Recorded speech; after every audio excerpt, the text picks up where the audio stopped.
I didn't have my sewing machine or cover stitch for the entire month of April. So how on earth did I make new things?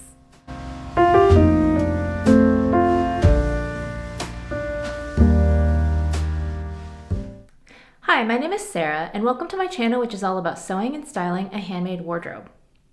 I did get both my sewing machine and cover stitch back in the month of May, and I am enjoying it ever so much. But today's video is going to be all about sharing what I made in the month of April.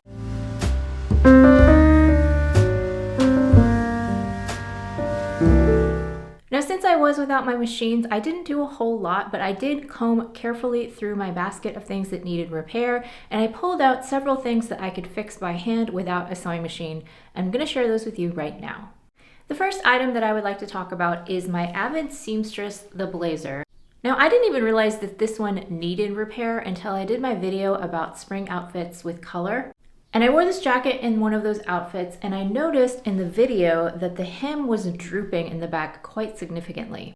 I can't figure out if maybe I just missed that part in the instructions, or maybe they didn't tell you to stitch it down, but basically my lining and my hem facing were not attached at the bottom. And over time, the hem had just dropped so that it was very unsightly looking, very messy looking.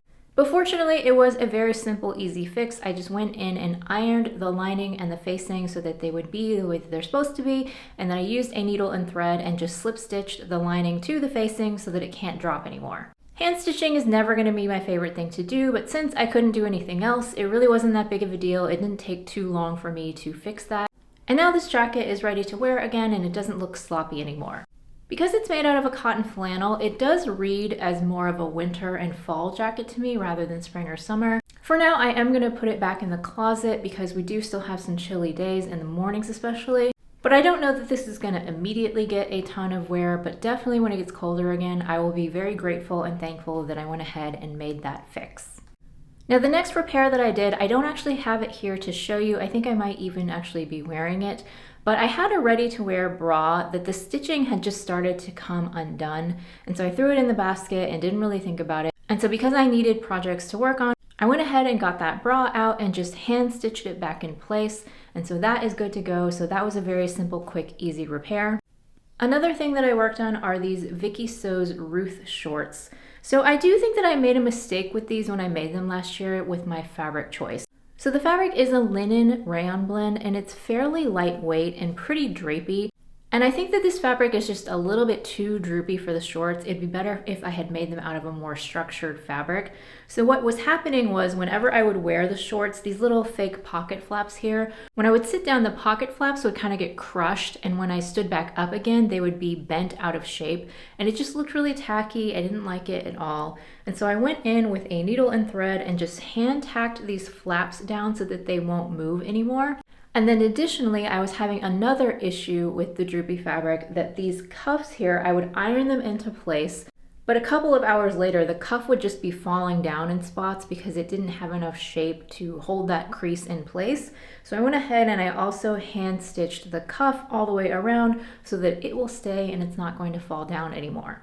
So there's really nothing that I can do about a poor fabric choice, but at least I mitigated the most difficult problems with these. I made them more wearable, and I think that I will get more use out of them this year. The last repair that I want to share with you is this True Bias Ogden cami. I made this one back in 2018, and I looked on my spreadsheet, and I actually haven't worn it since 2022. At one point, I had pulled it out of the wash and I noticed that the straps were starting to fray. They were coming apart from the top and that needed to be repaired. And so I threw it in my basket and then I didn't pull it out again until April. So this one I actually fixed on my serger. I went ahead and unpicked the straps from all 4 locations here. And then I pulled the frayed part through so that it was a nice clean edge. And then I just serged it across all 4 edges here so that hopefully it won't fray anymore.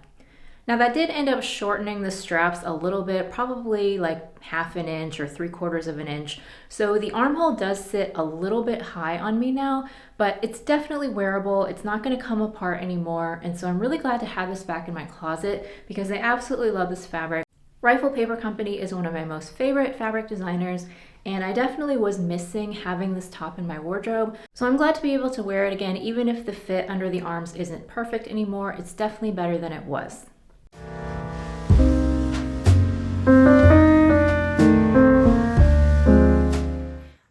able to make this deer and doe Sirocco romper all on my serger without using a sewing machine or cover stitch. It took me 7 days from start to finish.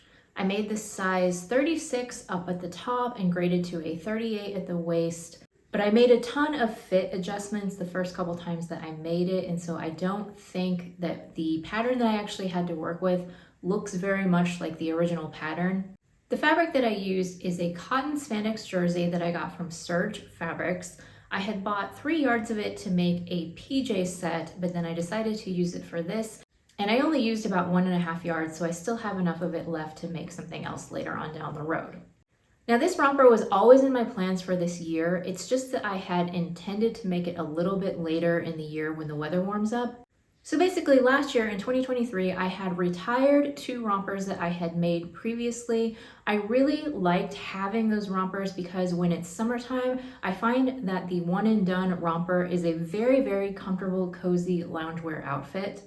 So I had made a couple of rompers and I'd had them for a few years, but they were both made out of a Joann interlock fabric that just is not very good quality. And so over the years, they had stretched out, they had pilled, they had gotten faded, and they just weren't really something that I could wear anymore without feeling embarrassed. Like if somebody rang the doorbell and I had to answer the door, I would have been kind of ashamed because it just looked so shabby. So at the end of last summer, when I was putting away my summer clothes and getting out my fall clothes, I just went ahead and retired both of those rompers and said to myself that I would make a replacement next year when the weather warmed up.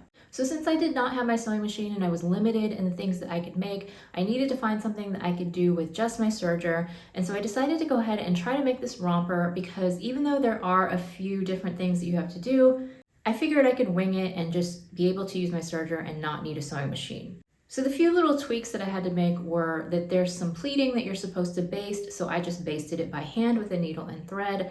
There's some darts in the back that I went ahead and just used my serger and kind of finished the edges and cut off the ends of the darts. You are supposed to do some understitching on the pockets, and I just skipped that because I wasn't able to do that. And then of course for the edges here for the hems, instead of hemming it with my cover stitch, I made a lettuce hem instead, and I used woolly nylon in this white color to kind of fill in the edge. And I think it looks nice. It's really cute. It gives it a very casual feel. I probably would have preferred if I had like a normal hemmed edge, but I don't think that this looks bad. Now, as far as changes that I made from the last version of this that I tried, I had made a version of the jumpsuit out of a bamboo jersey, and so it was very, very fluid and drapey. And I had a lot of gaping on the neckline because the fabric was so stretchy that it was just a little bit too long and it didn't sit flat. So this time around, I wanted to make sure that the neckband would stay nice and flat like it does on my first version. So I cut the neckband piece shorter, but it turns out that the first time that I tried it, I cut it a little bit too short. I knew right away that I had made a mistake because I pulled it off the serger and like the band was just so short that the rest of the fabric was kind of scrunched up. It was almost gathered looking. So that was way not gonna work. And so I unpicked it and I redid the neckband, made it a little bit longer this time.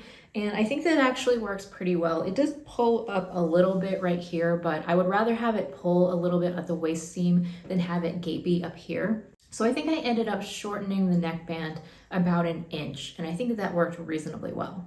I do really love the way that this turned out. It is extremely comfortable. It is secret pajamas. I won't feel ashamed to answer the door if somebody rings the doorbell. And I think it's just gonna be the perfect loungewear piece this summer. And so I'm really glad that I made it, even though right now it's a little bit cold to be wearing it.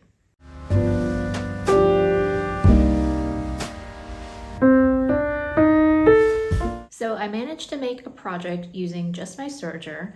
I made another version of the Victory Patterns Francis tee. This was the 10th time that I've used this pattern. It's a TNT pattern for me. The fabric that I used was a remnant piece of bamboo rib knit fabric. I bought it from Blackbird Fabrics and I had made a Paradise Patterns Blama tank out of it, and I had just enough left to squeeze out this t-shirt. The project took me 7 days to complete and the cost was around $15. That includes the cost of the pattern divided by 10 since this was the 10th time making it, and then also the fabric cost and then a $5 cushion. Now, if I remember correctly, I made this pattern so many times and I made my adjustments a while ago. I think I made the size 0 at the top and I graded to a 2 at the waist. I made the cropped version, and I have made the cropped version once before and I found it to be too short. So this time I added 1.5 inches to the length. And I think if I were to make this version again, I would actually add another inch to the length.